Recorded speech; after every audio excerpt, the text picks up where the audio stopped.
Hello बच्चों, let's discuss this question. ये एक assertion रीजन टाइप का क्वेश्चन है।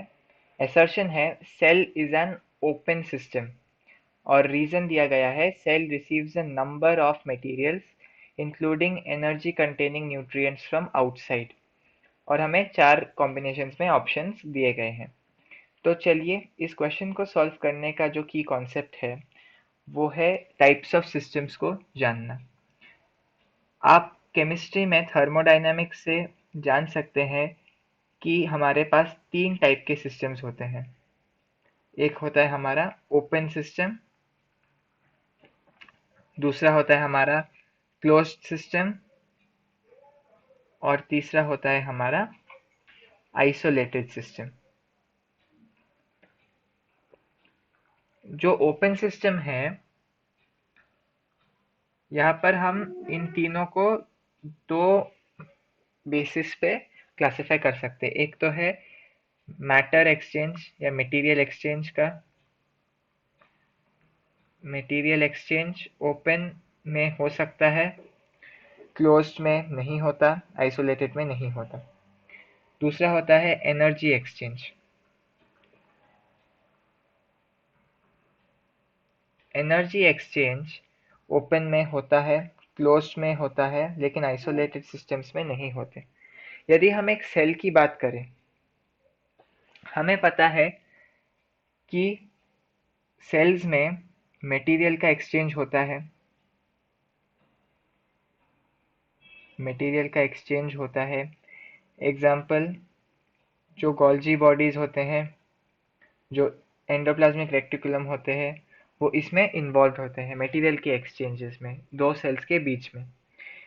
इसे हम इंटरैक्शन भी कहते हैं। और दूसरा है एनर्जी एक्सचेंज। हमें पता है कि सेल में एनर्जी एक्सचेंज भी होता है। एक जो सेल है वो बाहर कुछ एटीपी प्रोड्यूस करके बना दे सकता है वैसे, या फिर कुछ सबस्ट्रेट्स प्रोड्यूस कर सकता है जो कि एनर्जी एक्सचेंज में काम आ सके। वैसे ही यदि हम इन दोनों पैरामीटर्स को कंसिडर करें कि मटेरियल एक्सचेंज हो रहा है, एनर्जी एक्सचेंज हो रहा है, इसीलिए हम इसे एक ओपन टाइप ऑफ सिस्टम में क्लासिफाई कर सकते हैं। सेल एक ओपन टाइप का सिस्टम होता है क्योंकि उसमें मटेरियल एक्सचेंज प्रेजेंट है। कुछ मटेरियल्स बाहर देता है, कुछ मटेरियल्स अंदर लेता है। एनर्जी एक्सचेंज आपको डायरेक्टली शायद कम देखने को मिले, लेकिन सबस्ट्रेट्स के थ्रू से ज़रूर देखने को मिलता है। कुछ एनर्जी सबस्ट्रेट्स वो बाहर देता है, कुछ अंदर लेता है, कुछ न्यूट्रिएंट्स अंदर लेता है, कुछ बाहर छोड़ देता है। इस तरह तो वो एक ओपन टाइप का सिस्टम बन गया। असर्शन है cell is an open system, बिल्कुल सही बात। Cell receives a number of materials including energy containing nutrients from outside. ये भी बिल्कुल सही है, क्योंकि जो न्यूट्रिएंट है वो एक मटेरियल का रूप ले लेता है और न्यूट्रिएंट के अंदर जो एनर्जी है वो इनडायरेक्टली एनर्जी एक्सचेंज में ही हेल्प कर रहा है। इसीलिए यदि आप देखें तो ये रीजन करेक्टली एक्सप्लेन कर रहा है कि सेल ओपन सिस्टम क्यों है, क्योंकि उसमें मटेरियल का एक्सचेंज हो रहा है और उसमें एनर्जी का भी एक्सचेंज हो रहा है।